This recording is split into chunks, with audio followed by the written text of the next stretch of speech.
Bom dia, amigo. Bom dia, família Noa Rede. Bom dia, você que está nos ouvindo pelo YouTube, está nos ouvindo pelo grupo de WhatsApp, pelo Facebook. Quem nos fala é Geraldo Luiz, cantor e compositor. E como eu havia falado, chegou mais uma quarta especial para um bate-papo. Bate-papo nada, uma sabatina. Sabe com quem? Com ele, sempre ele. Eu aqui no Rio de Janeiro, onde o maçarico sempre está ligado, e ele lá do outro lado, lá do Paraná. Eu falo com ele, que é professor de português, professor de inglês, professor de grego e professor de hebraico, que é o meu professor.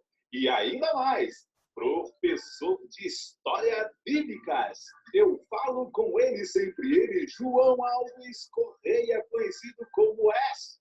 Bom dia, João Alves. Tudo bem com você? Bom dia, Geraldo. Bom dia a todos. Estamos aqui novamente, mais uma vez, nessa quarta-feira, né? Quarta-feira que é especial para nós. Muito especial. E já temos aí uma boa coleção de temas, né, no canal. Verdade. E agora aí com o Talmud, que na verdade é um anônimo tão famoso, né, e tão pouco conhecido, né? Vamos então falar um pouquinho mais sobre ele. Então, nós já retratamos aí mais 2 ou 3 aulas, acho que foi 2, né? Do que é o Talmud, né?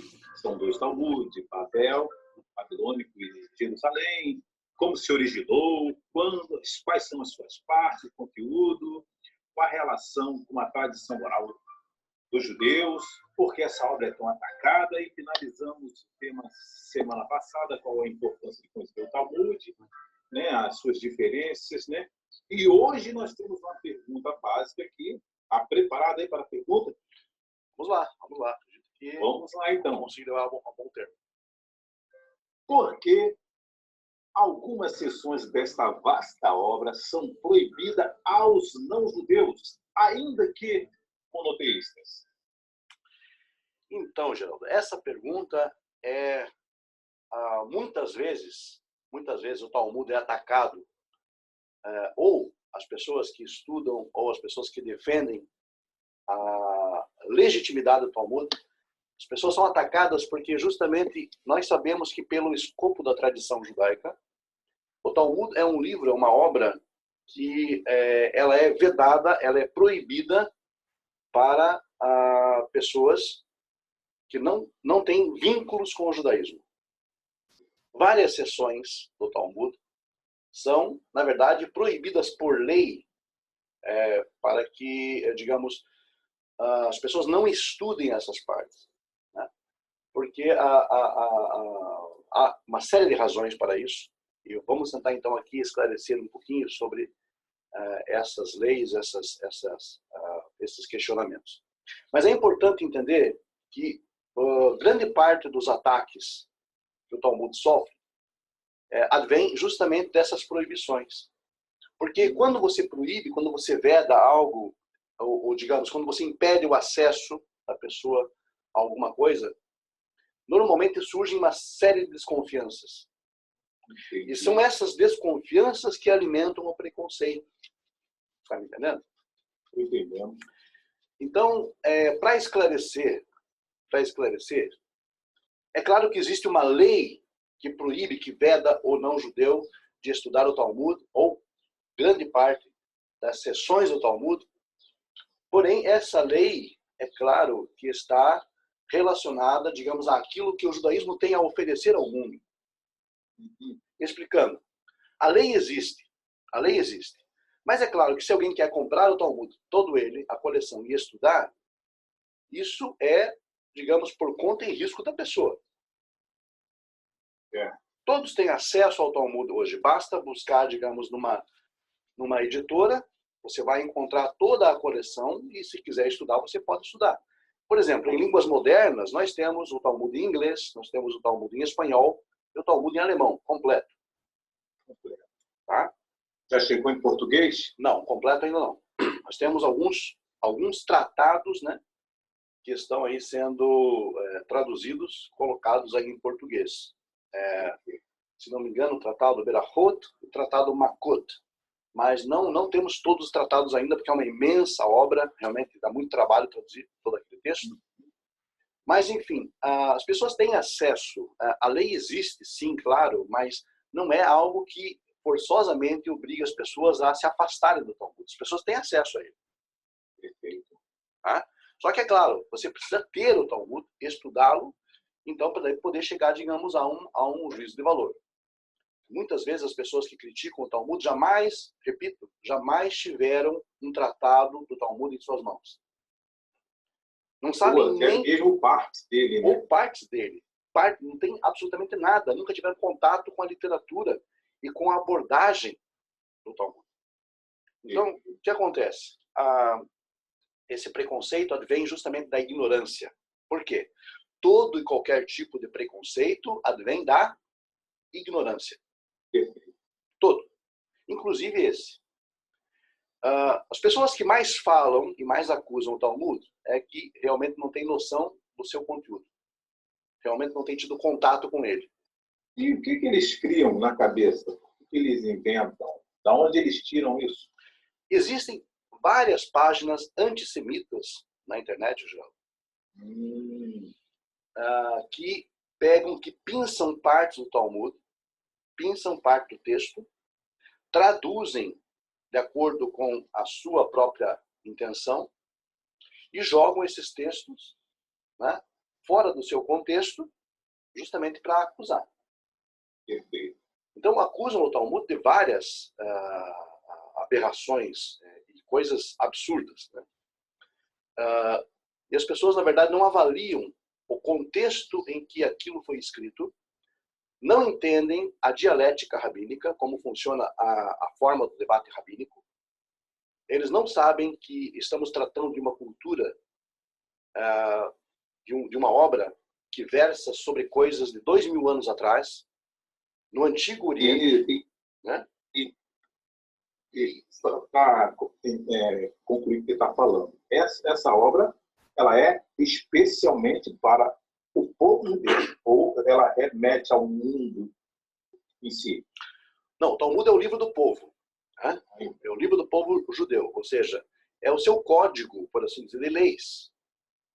É a explanação do seu código maior, que é a Torá. Né? Então, o que acontece? É um livro voltado, é uma obra voltada para o povo judeu. É claro que existem conceitos universais no Talmud muito interessantes, conceitos, aliás, avançadíssimos para a época, universais, que servem para todo mundo, mas, na sua essência, o Talmud é a obra máxima do povo judeu, produção da mente judaica, da filosofia judaica e da forma judaica de ver o mundo. E quando a gente vê, então, o povo atacando, é como se você estivesse atacando o Código Penal ou Criminal ou Código Civil lá dos Estados Unidos, um exemplo, seria isso? De determinado país, exatamente. De determinado país, né? Porque coisa que não tem nada a ver com você. Exatamente. Então, se não tem nada a ver comigo, por que me interessa criticar? Né? Qual é o interesse que tem na crítica?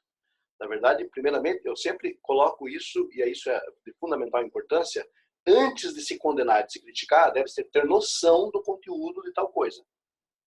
Daí a gente percebe a perseguição antissemita em si, né? Exatamente. Exatamente. Na verdade, o que é curioso é que essas pessoas, elas buscam esses textos na internet, em sites antissemitas, que infelizmente ainda existem muitos aí, né, na internet, então, e pinçam esses textos e acabam distorcendo o conteúdo. E interessante que isso também é feito com a Torá, é feito com qualquer outro livro. Você encontra, por exemplo, em sites ateístas, muitos textos da Torá pinçados fora do contexto, ou sem o devido conhecimento do contexto em que foi escrito, cultural, social, econômico, e retiram essa frase do contexto, esse texto do contexto, e interpretam sob a ótica do mundo do século XXI. Não faz sentido, né? É uma desonestidade intelectual. Entendi. Uma desonestidade intelectual, né? E que quem está querendo aprender acaba se afastando, né, por ver esses conteúdos distorcidos, não é isso? Exatamente. Acaba, digamos, incentivando, criando, fomentando o antissemitismo, né? Entendi. Muito bem. Então, com relação às partes ou às seções que são proibidas aos não-judeus, estão as seções que dizem respeito às leis que são direcionadas ao povo judeu unicamente. Perfeito. Por exemplo, um não-judeu não estudará porções relacionadas, por exemplo, ao tefilim, ao uso do tefilim, à confecção do tefilim, as berachot ditas antes de colocar tefilim, sobre talit, sobre mezuzá, sobre questões de cunho cultico, como, por exemplo, as korbanot, né? Ou as ofertas sacrificiais que existiam no templo, né? No segundo templo. Não estudará, por exemplo, leis de Taharat Mishpachá, pureza familiar, leis relacionadas, digamos, exclusivamente ao serviço divino prestado pelos judeus. Então, quando você fala isso, dessas proibições para o não-judeu, inclui os chamados messiânicos também, que se dizem judaísmo messiânico, que na realidade não existe, então, estão inclusos, porque não são judeus, são ex-evangélicos em si, né? Totalmente. Essas pessoas, eles não são judeus. Então, eles não nasceram numa família judaica, ou então não fazem parte digamos, do corpo de Israel. Eles não estão vinculados ao povo judeu, então eles continuam sendo, não é por o judaísmo. É importante que se entenda isso, até abrindo um parênteses aqui. O judaísmo não é uma declaração de fé. Perfeito. Não é simplesmente erguer o braço e aceitar Moisés como seu legislador. O judaísmo é um compromisso com o povo, uma aliança com o Deus desse povo. Então, qualquer não-judeu que queira aí, de repente, aí a gente vê pela internet, fazendo as suas mensagens, pregando aí, com um talit em cima, ou colocando a mezuzá, essas leis remetem a ele, né? Essas leis são exclusivas do povo judeu. Para a proibição desse povo que ficam fazendo isso, né? Exatamente. O que você mais vê hoje em dia é gente tirando foto com tefilim, com talit, com o sidur na mão, e tentando, digamos, fazer uma mímica do serviço judaico. E, na verdade, pagando o mico, né? Pagando o mico, né? Querendo parecer aquilo que não é. Né? Então, isso é condenável. Isso é condenável. Na verdade, não existe uma restrição para que o não-judeu venha. É claro que há a possibilidade de vir. Nós todos sabemos que há a possibilidade de vir. Só que deve-se vir em conformidade com aquilo que está determinado na lei. Perfeito. Ou seja, em resumo, Geraldo, no judaísmo não existe nada de voluntário, ok? Nada, em absoluto. Não é simplesmente o desejo do meu coração, ou seja, a expressão da minha fé. Eu creio no Deus de Israel, então eu vou acender as Nerot Shabbat, eu vou guardar Shabbat, eu vou guardar Kasher, eu vou guardar Taharat Mishpahat, eu vou me portar, digamos, em relação a Tzeniut. Eu vou fazer isso porque está no meu coração. Isso não existe no judaísmo. O judaísmo é coisa séria, judaísmo, seríssima. Então, o que acontece? A pessoa deve procurar os canais competentes para tal. E canais competentes para tal não estão na internet. Entendi. Não existe judaísmo de internet. Não existe judaísmo de Facebook, judaísmo de Instagram, judaísmo de redes sociais. Não existe isso. Perfeito. O judaísmo você faz na sinagoga, com um rabino autorizado, um rabino vinculado a uma entidade judaica, que possa, então, de alguma forma, então, claro, que possa, de alguma forma, orientar essa pessoa no processo de conversão ao judaísmo. Perfeito. Muito bom. Agora, imitar práticas judaicas, isso é vedado, isso é proibido. Mas quando eu falo proibido, eu estou falando da força da lei em si, que a própria lei judaica acha isso um absurdo, não vai aceitar isso como verdade. Ah, mas é o meu coração que está mandando. Não tem nada a ver coração com o judaísmo. Ou seja, um não-judeu querer cumprir qualquer lei, principalmente o Shabat, que é um dia importante, tentar fazer sobre todas as brachot, ou acendimento de velas, né? Não acender luz, não dirigir, totalmente vão para ele. Não há nenhuma aceitação diante do Criador essa prática. Nem diante do Criador, nem diante da própria lei judaica. Porque, veja bem, as pessoas quando estão fazendo Shabat, elas pensam primeiramente que estão fazendo a vontade de Deus. Perfeito. E aí já jaz o primeiro erro, já temos o primeiro erro. O segundo erro é achar que está guardando o Shabat em conformidade com a lei judaica. Porque quando você acende as Nerot Shabat, as velas, as luzes de Shabat, você não está cumprindo a vontade de Deus, você está cumprindo a lei judaica. Perfeito.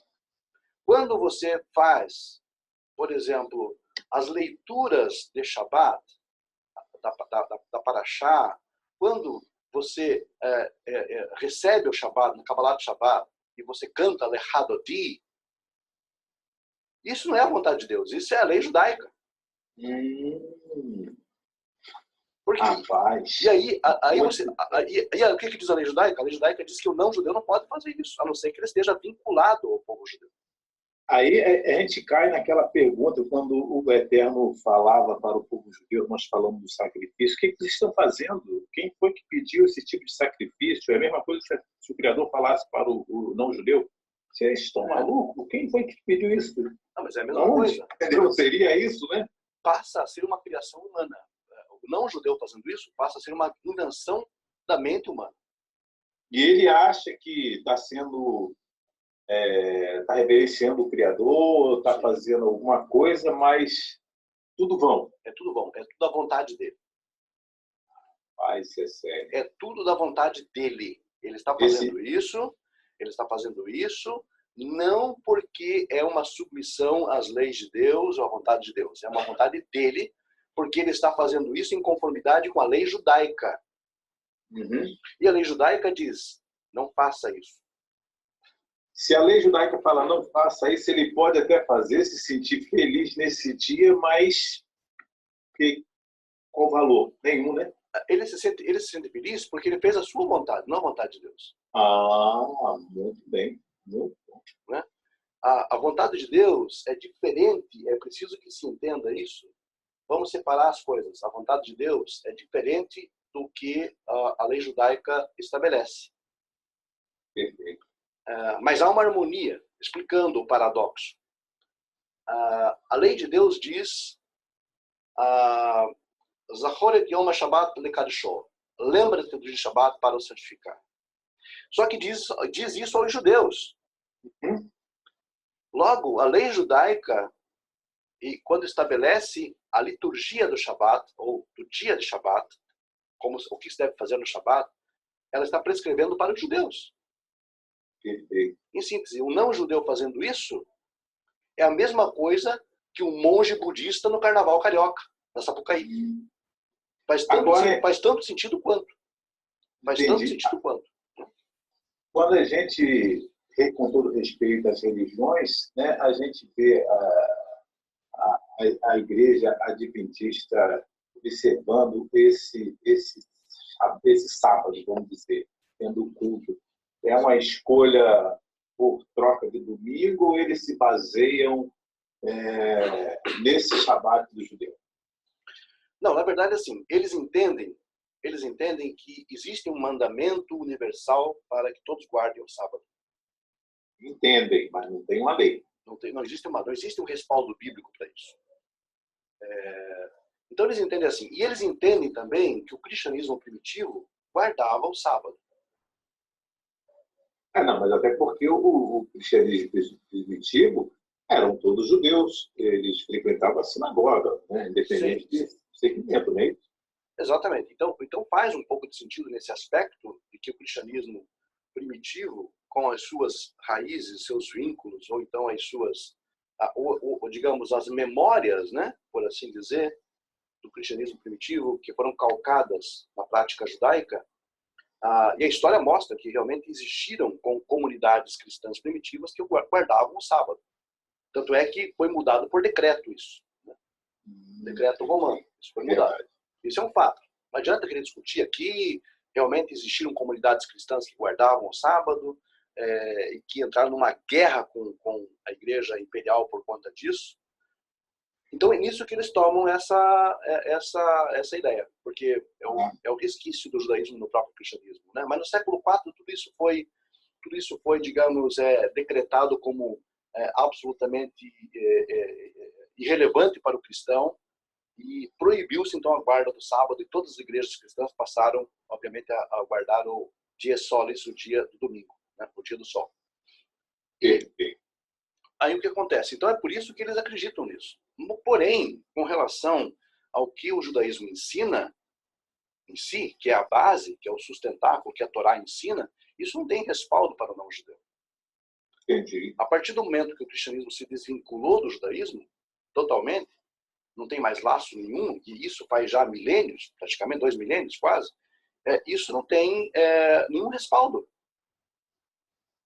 Eu me lembro que assim que eu deixei o cristianismo, né, e caí aí nas parrelas do messiânico, né, eu estou vendo lá o povo querendo falar que tinha que entrar no mítico na cachoeira.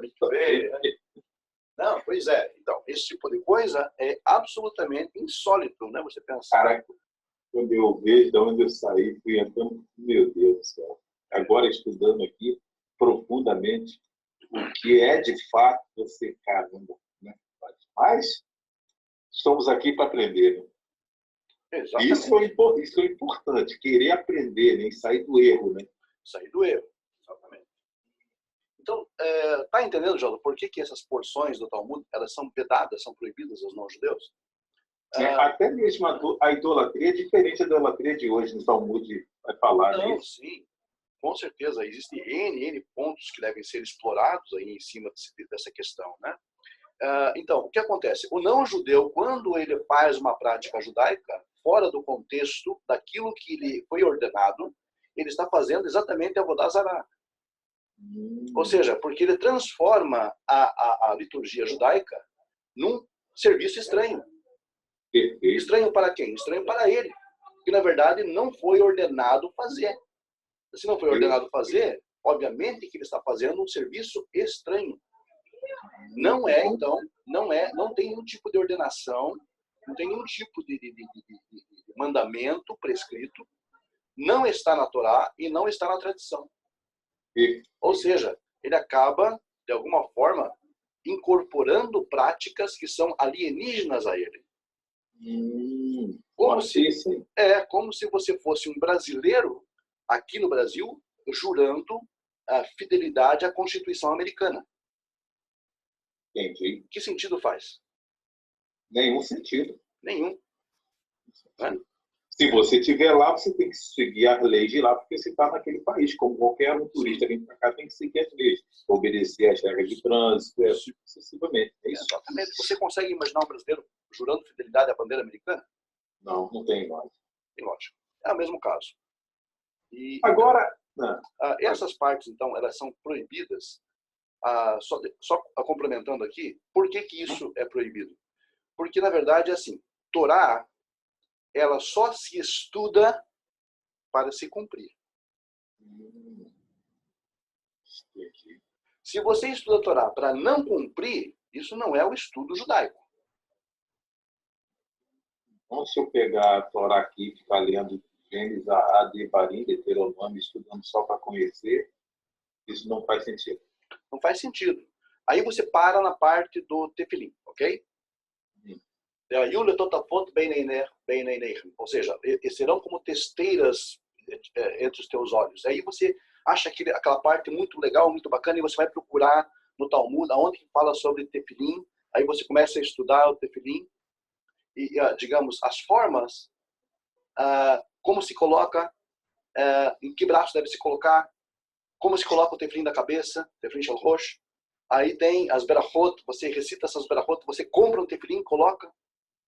Quer dizer, isso... Não, e até porque na tradução em português não vem escrito tefilim, né? Lactério, né?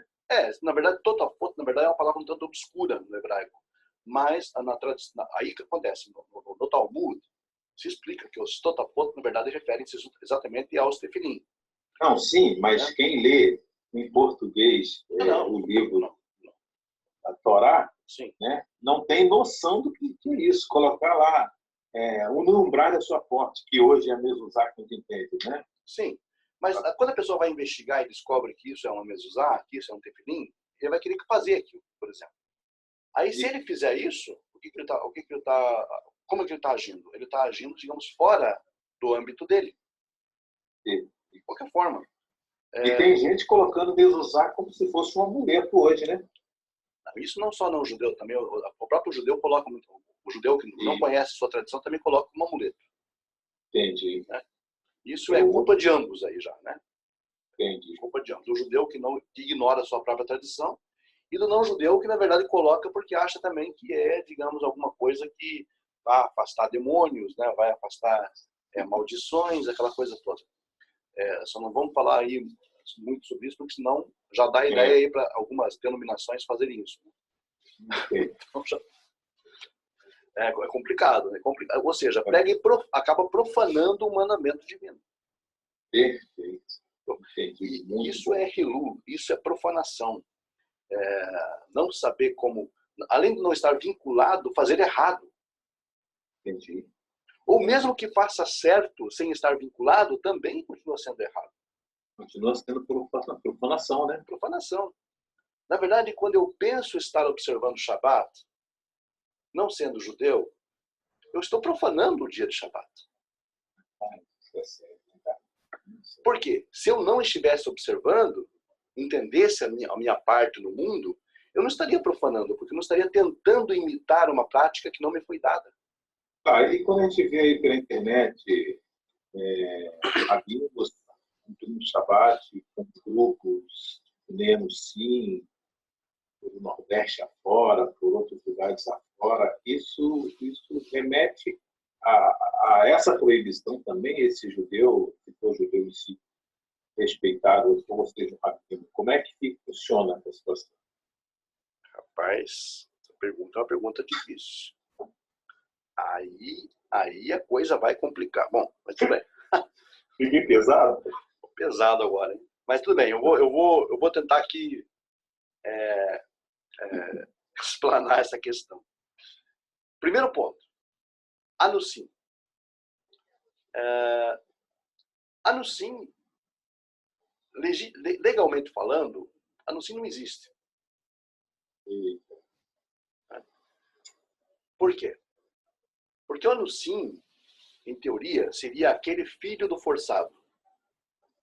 Filho daquele que foi forçado à conversão judaica lá no período do Brasil colonial, vamos colocar assim, né? Muito bem. E ele perdeu o vínculo com a sua tradição e criou família no meio cristão e assim foi até chegar aos dias de hoje. Mas ele tem ascendência judaica. Ok. Por que o anusim tecnicamente não existe?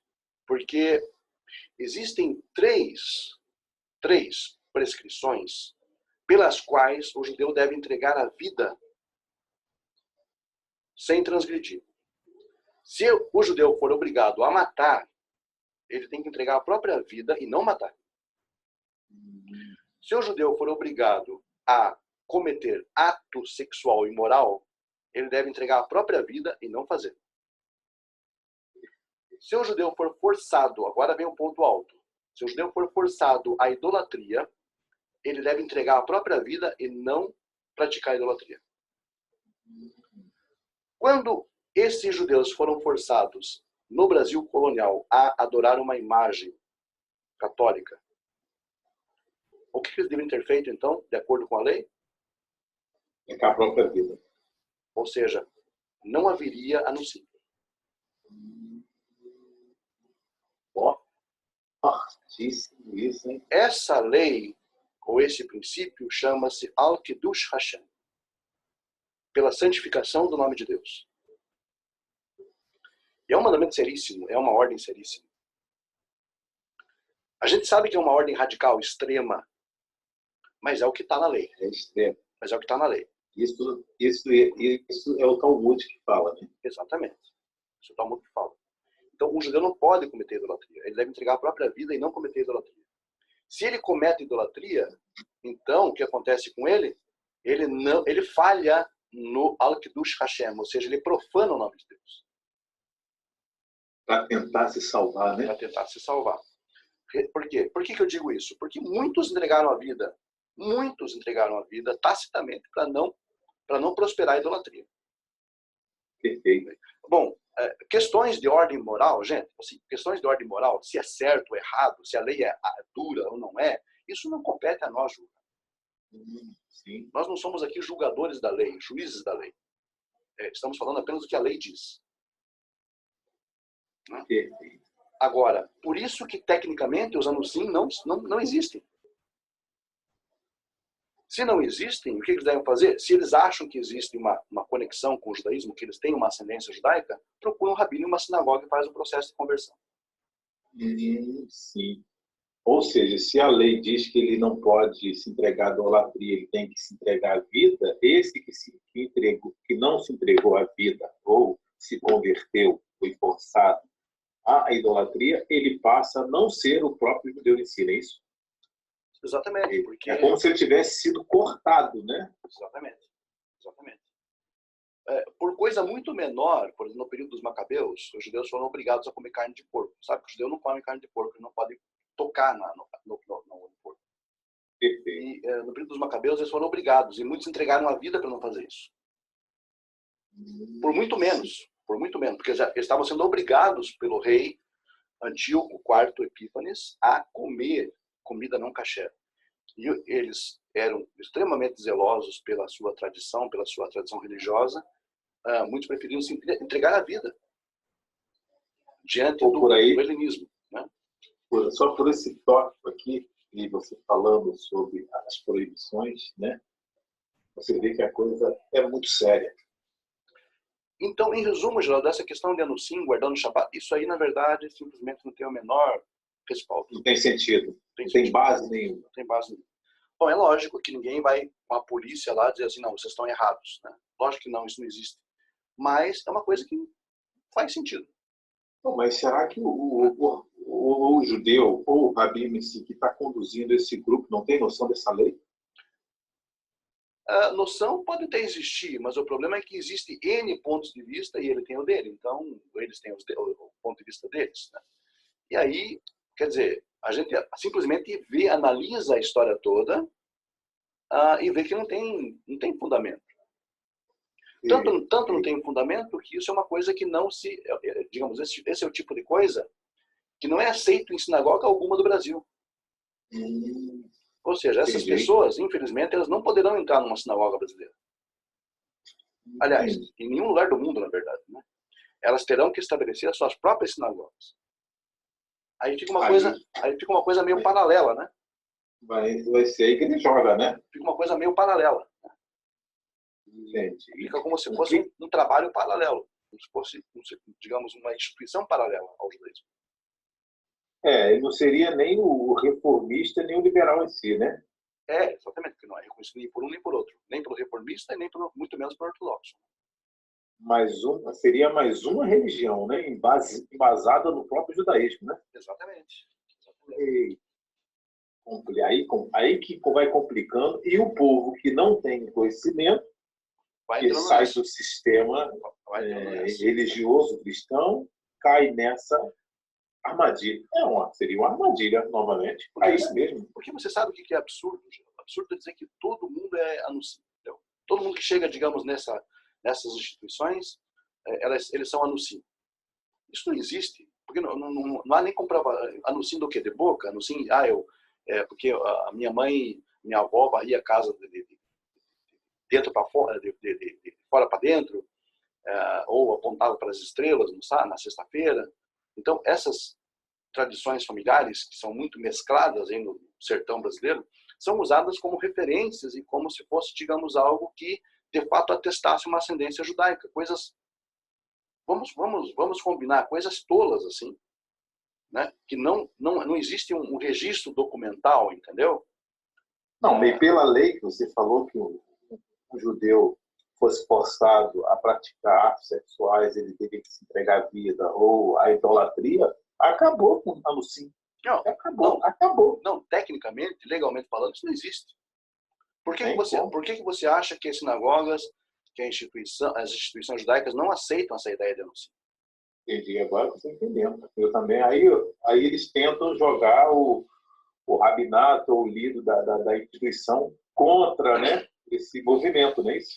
Acabam criticando as entidades, as entidades, as associações, né, as instituições judaicas, atacando-as como sendo algo, digamos, a reacionária, que não quer se misturar, porque o fulano de tal lá é humilde. Não é isso. Não tem, aí acaba o que despertando o antissemitismo.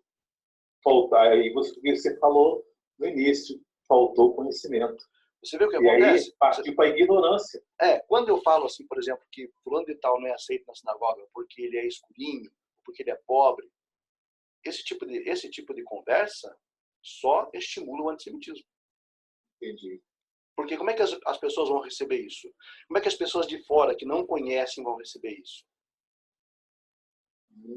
Isso é muito grave. Isso, na verdade, é muito grave e acaba expondo uma mazela que, na verdade, está vindo, na verdade, de dentro do judaísmo para fora. Isso é perigoso demais.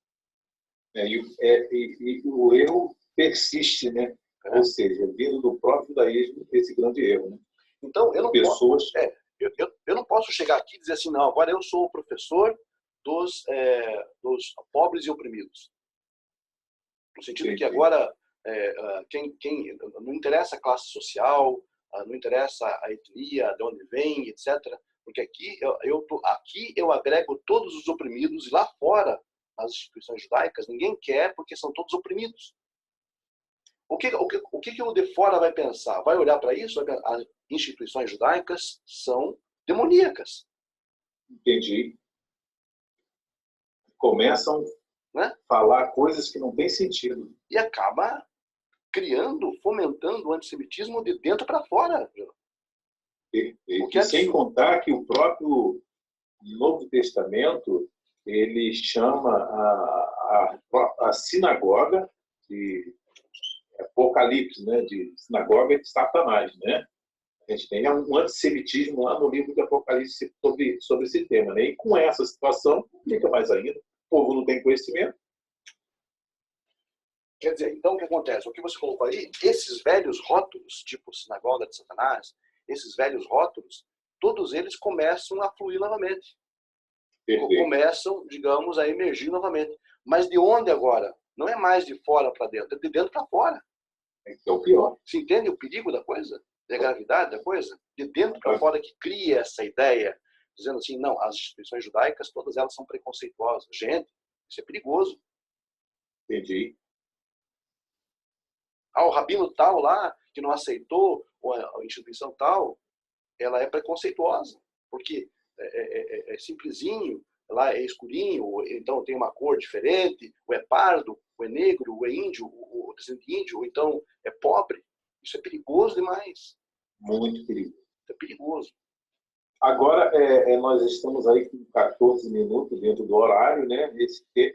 Essa primeira pergunta foi encerrada. Você tem mais algumas considerações em cima dessa pergunta ainda? Tem a questão de...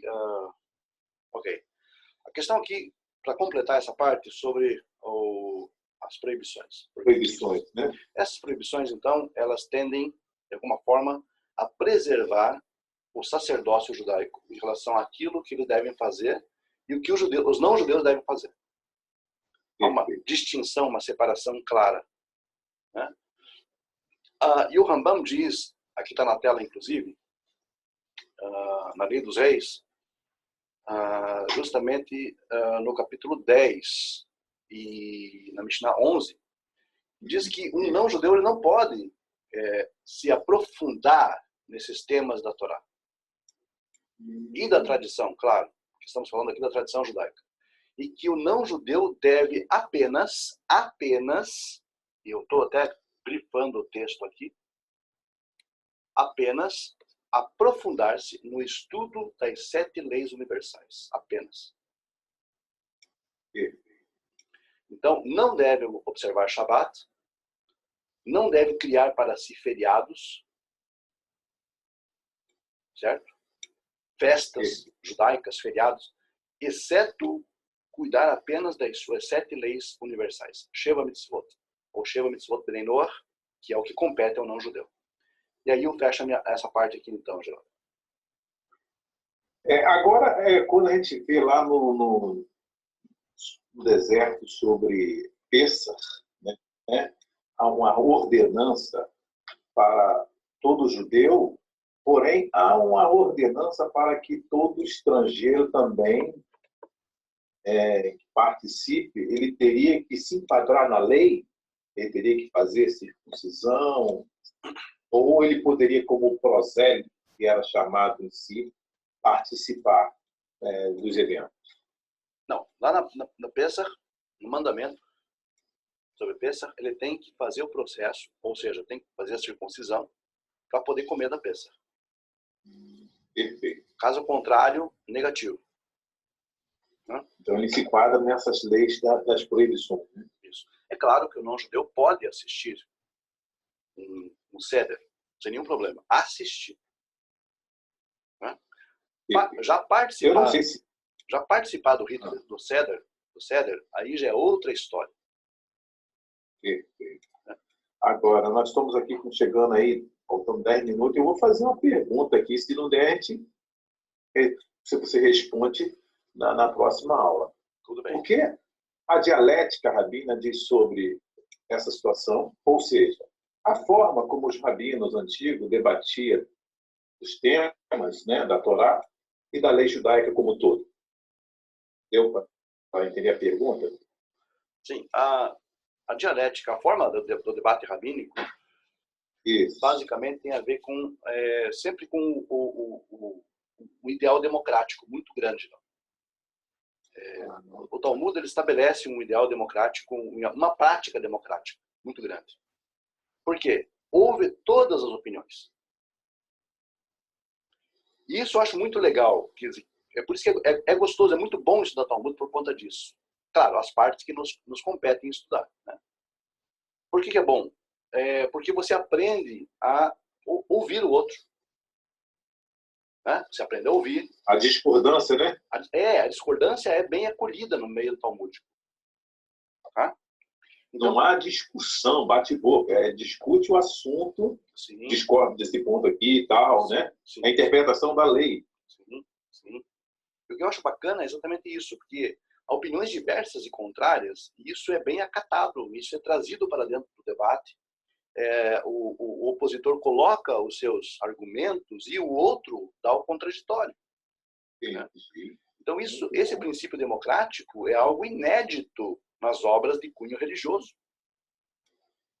E elas se fecham, por exemplo, 3 pessoas olhando uma lei de 3 ângulos, cada um dá uma interpretação, mas elas acabam se encontrando?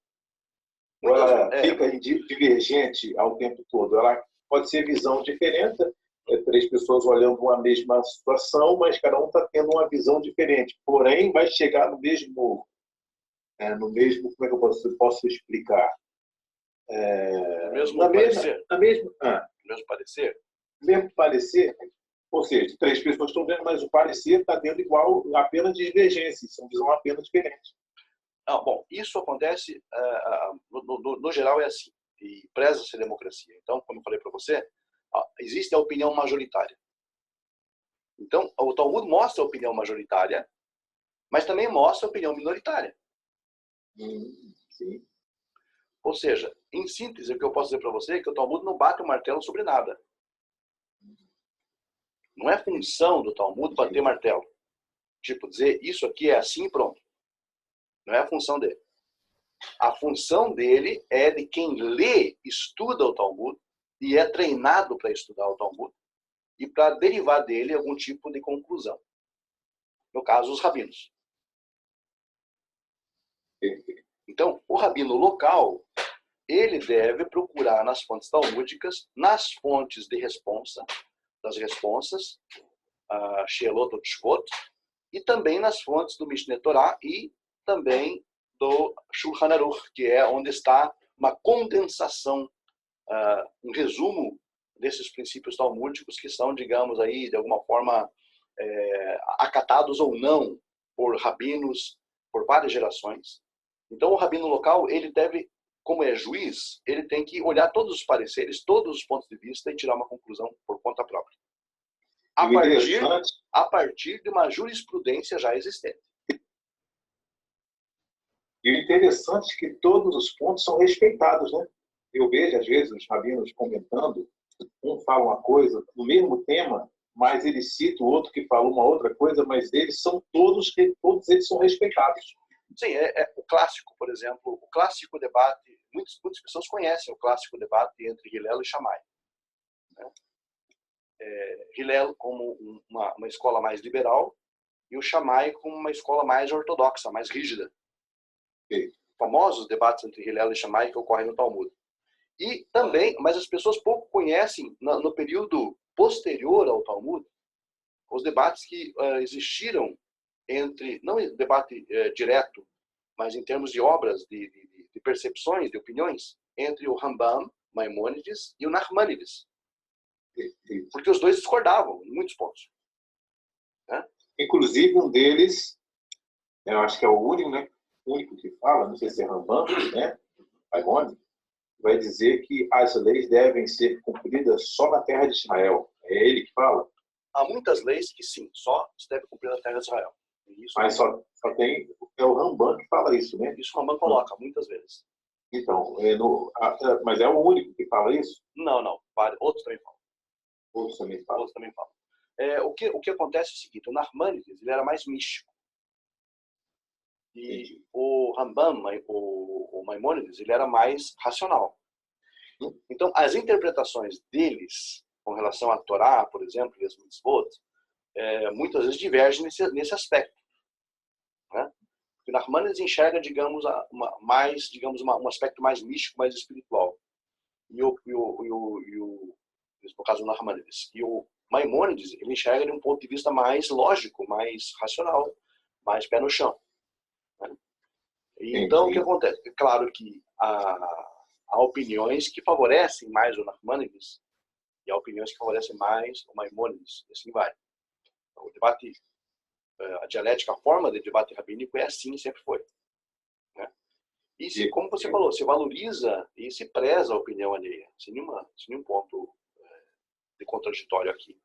Mas o Talmud, ele, como é um debate democrático que está aberto, literalmente até os dias de hoje, ele acata as opiniões contrárias sem nenhum problema e estabelece a opinião majoritária e a opinião minoritária. Ou seja, a verdade absoluta está na Torá, porém, entre os debates não tem uma verdade absoluta, né? E bater o martelo, como você falou, né? Isso. Na verdade, os judeus não acreditam nessa ideia de verdade absoluta. Isso é importante que se note. Na verdade, a gente está procurando, a gente vive na relatividade, desde o pós-Éden, nós vivemos na relatividade, e estamos aqui procurando esse caminho, né? Na verdade.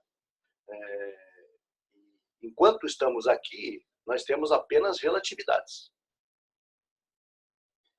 Nós sabemos que o judaísmo ele não é considerado uma religião, né? Houve um debate, né? Esse rabino, eu não lembro o nome, ele cedeu até para evitar uma confusão. A gente sabe que o judaísmo ele não é uma religião, ele é um modo de vida, não é isso? Então, nem a palavra religião existe no hebraico. A palavra mais próxima que nós temos, mais próxima não, na verdade não tem nada a ver. A palavra, digamos, usada nos dias de hoje para religião é dat. Só que dat, no hebraico, lá na raiz dele, significa lei.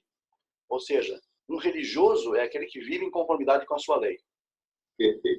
Então, não é a ideia do religare latino, que é a religação com Deus, né? Ou uma falta de conexão que agora foi completada. É por isso que essa ideia de conexão com Deus, isso é um absurdo muito grande. Porque eu vejo muitos rabinos falando sobre conexão com Deus. A Kabbalah é uma conexão. Isso não existe conexão com Deus. O homem não tem como se desconectar de Deus. Não tem como. Por mais que ele queira, ele não consegue se desconectar de Deus. Então, essa ideia de conexão com Deus não funciona. No judaísmo não funciona. Por quê? Essa ideia de conexão é uma ideia religiosa. Uhum. E o judaísmo não é religião. O judaísmo é dat. Dat, na verdade, é lei. Perfeito.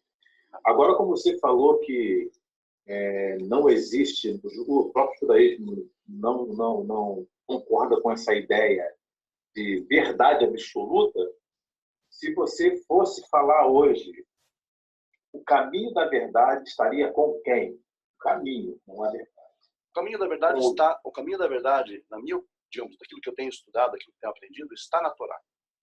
Está na Torá. Está na Torá. Não adianta fugir. Não adianta fugir. Está codificada ali, não apenas no texto aberto, mas no texto subjacente, no texto que está nas entrelinhas da Torá. Isso é importante que se entenda. Isso não é passível de especulação. Existem leis para você interpretar até mesmo o texto subjacente. Antes que alguém venha falar, não, mas isso é passível de especulação. Não, isso é... Quem fala assim não entende absolutamente nada do que está falando, tentando falar. Isso não é passível de especulação. Por quê? Porque existem 32 leis de interpretação da Torá. E não é 32 especulações, é 32 leis. Porque o judaísmo, na verdade, ele é regido não por impressão do coração, por sentimentos, mas ele é regido por lei. Entendi. E lei é. Olha, vai complementar mais alguma coisa? É isso aí, fechamos aqui. Rapaz, vou dizer não. Duas perguntas, que a primeira que eu fiz, né? Porque algumas sessões desta vasta obra são proibidas, praticamente fechou a aula. Por aqui eu posso perceber que você deu só uma pincelada, né? Se fosse basear no livro que você escreveu, também uma pincelada. Você falou que tem quantos tratados do Talmud? 63. Nós paramos em uma pergunta e 1 hora e fazendo essa sabatina. E confesso a você que foi muito proveitoso. Aprendi mais uma vez e quero te agradecer e que o Criador te enche de conhecimento. Eu posso falar, ele é professor de inglês, professor de hebraico, professor de grego, professor de aulas bíblicas, sabe tudo mais um pouco. Obrigado aí, João, por essa aula espetacular e ficamos preparados aí para, quem sabe, na próxima quarta a gente fechar esse assunto e partir para o outro também que é de grande importância. Suas considerações finais, fala do seu livro aí, fala do seu trabalho aí. Esperamos que sim, então, João, que na próxima a gente consiga aí, levar um bom termo esse tópico. E o livro Em Defesa do Talmud também está aí para quem quiser adquirir. Pode falar diretamente comigo, já vou deixar aqui também o WhatsApp para entrar em contato. E traz esses detalhes e muito mais também, vasto conhecimento acerca do tema que nós estamos tratando nessas aulas. E espero que essa aula possa ter servido para a elucidação, né, de muitos temas aí ou então pelo menos que sirva, digamos, de uma ponte para a elucidação, né, de vários temas que foram discutidos aqui. E continuamos então na semana que vem tentando levar um bom termo então no nosso tema. Muito obrigado, Geraldo, também pela tua disposição. Sempre não é um simples elogio, é a constatação da realidade, de você dispor desse tempo e de abrir isso de forma pública, que é uma aula tua, você abre de forma pública. Isso é muito bacana. Agradeço você mais uma vez pela tua disponibilidade de compartilhar conhecimento. Obrigadão. Estou muito feliz com esse período aqui dessa quarta-feira de sabatina, né? Quarta especial. Agora, finalizando aqui, hein? Você sepultou os anos sim, hein? Tá para nós. É complicado, né? Mas enfim. Tá bom. Até a próxima. Até a próxima. Boa tarde para você e para todos que vai nos ouvir agora à tarde. Você vai postar no YouTube aí. Um abração. Para todos aí. Até a próxima quarta, se o Criador permitir. Até lá.